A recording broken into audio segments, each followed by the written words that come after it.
Professor, is body language universal? No, not all body language is universal. For example, in most countries, when you nod your head, it means yes. But in China, it means I'm listening. And in Albania, it means no. Really? What other differences are there? Well, usually when we shrug our shoulders, it means that we don't know or haven't got a strong opinion. But in China, it means that we don't respect the other person. I see. Can you think of any other problematic areas? Yes, in Japan, you shouldn't cross your legs when you're sitting on a chair. It's not polite. That's interesting. And what about folding your arms? Folding your arms also depends on what country you're in. In India and Pakistan, it's common to fold your arms when you're listening to older people or parents. This shows respect and obedience. However, in Western countries, people will think that you aren't open and friendly if you do this. 1. I have to work tomorrow.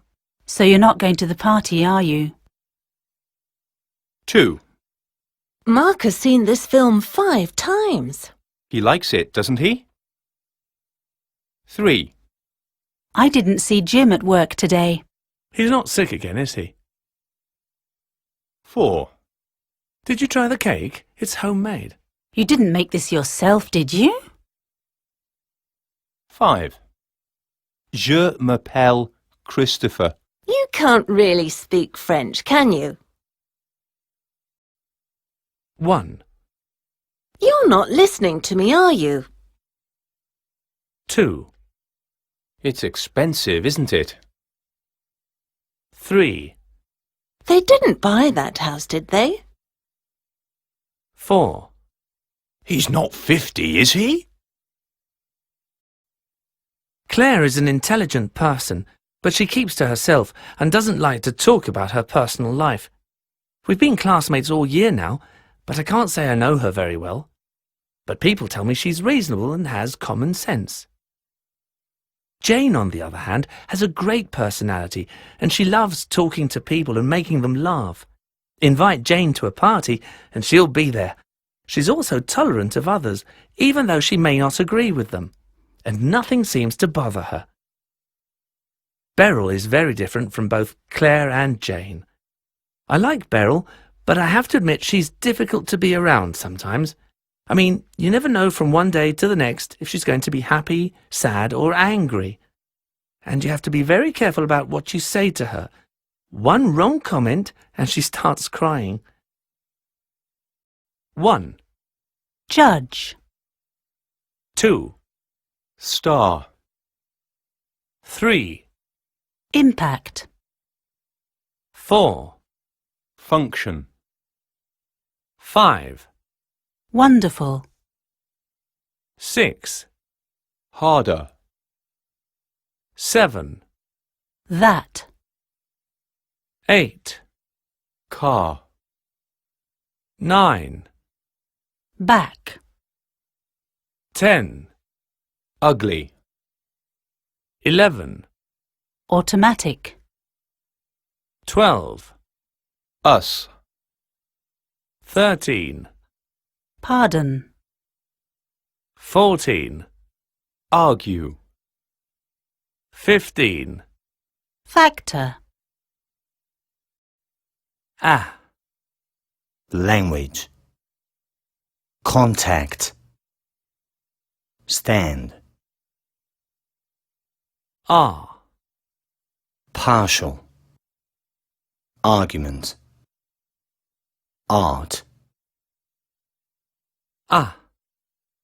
Fundamental. Nothing. Much. The art of communicating. In the opinion of communication experts, our body language is the main factor that influences how other people react to us. It represents 55% of the overall general impression that we make. Our voice is responsible for 38% of the impact, while what we actually say has very little effect.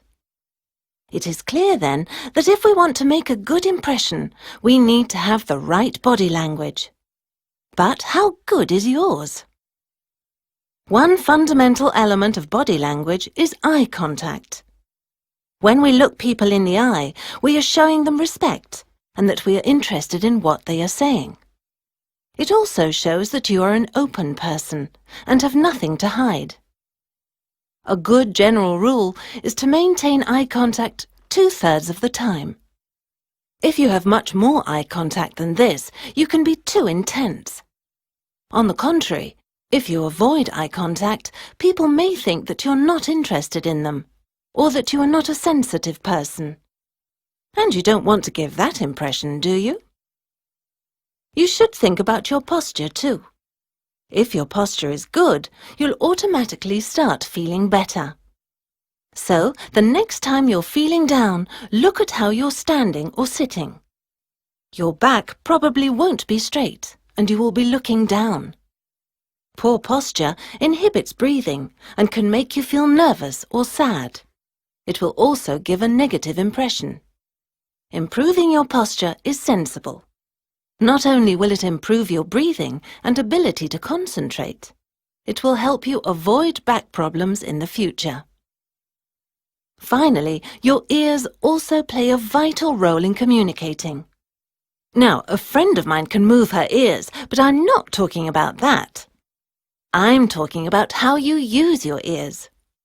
All of us have 2 ears and only 1 mouth, and we should try to use them in that proportion. If you listen twice as much as you talk, you will be excellent company. And we all love someone who listens to us, don't we? There are many reasons why we should be careful in how we criticize people. First of all, no one likes criticism. We often feel angry or sad when someone criticizes us. However, does this mean that we should never criticize anyone? On the one hand, we can't be completely quiet when someone does something wrong, can we? We need to tell them what we think. Moreover, if we say nothing, the other person will never know we're unhappy with them. On the other hand, there's always a possibility that we will offend someone when we criticize them. Even so, we must tell them what we think, but we have to do this politely and not aggressively. To sum up, we need to choose our words carefully when we have a problem with someone. We mustn't attack them verbally, and we should always respect them as a person. Now, Mr. Hardy, lie down on the sofa. I'm going to ask you some personal questions. Okay. Now, would you say that you are a nervous person? Well, I think that I'm quite easygoing in general, but sometimes I can get stressed, but not often. I see. Now, what do you think of your mother? My mother? Well, she's a wonderful person. She's very warm and friendly. And your father? I don't want to answer that question. You shouldn't do that, Mr. Hardy. I need all the information about you. Okay. Well, he's always criticising me, and he's always been cold and distant. Cold and distant? Interesting. Now, Mr. Hardy, when we met, you didn't shake hands, did you? I don't remember.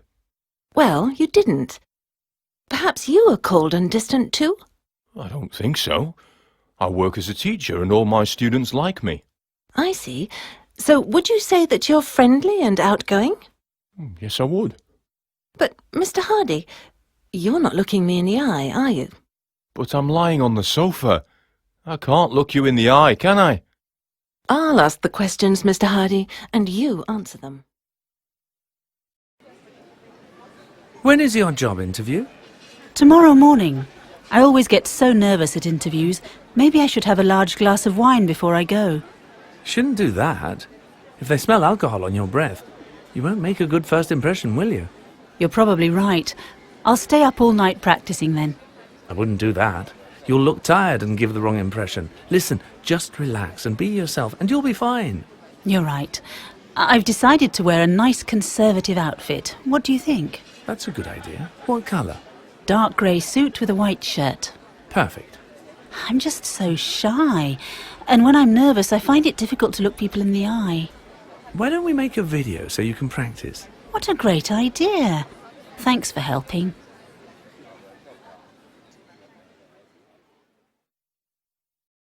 First impressions. Most of us form an impression immediately when we meet someone for the first time. What's more, our opinion of people often doesn't change, so there usually isn't an opportunity to make a second impression. This is why it is critical to make a good first impression. If you follow these 5 simple steps, it will be easy. First of all, you need to think about the image that you want to convey. This is especially important before a big event, such as a job interview. It's not enough to think, I'll just be myself. It's a good idea to spend some time thinking about your appearance. Consider the clothes and shoes that you're going to wear, your hairstyle, etc. Men need to carefully select the watch that they're going to wear, while for women it's vital to go with the right handbag. You also might want to get a friend's or colleague's opinion on your outfit before you go. Above all, you need to make sure that your appearance communicates what you want to say about yourself. Body language is another vital area. You should think about your posture and how you move. It's often a good idea to make a video of yourself as you walk around a room. This can reveal a lot of things that you didn't know about yourself. When you meet someone for the first time, be sure to shake hands firmly and to maintain eye contact. If possible, avoid important events when you've just had a row with someone or you're feeling moody. Other people will immediately see how you are feeling, and you won't come across well. Finally, show interest in people. Listen carefully, ask intelligent questions, and nod your head in agreement. If you give the impression that you want to speak to people, they will want to speak to you.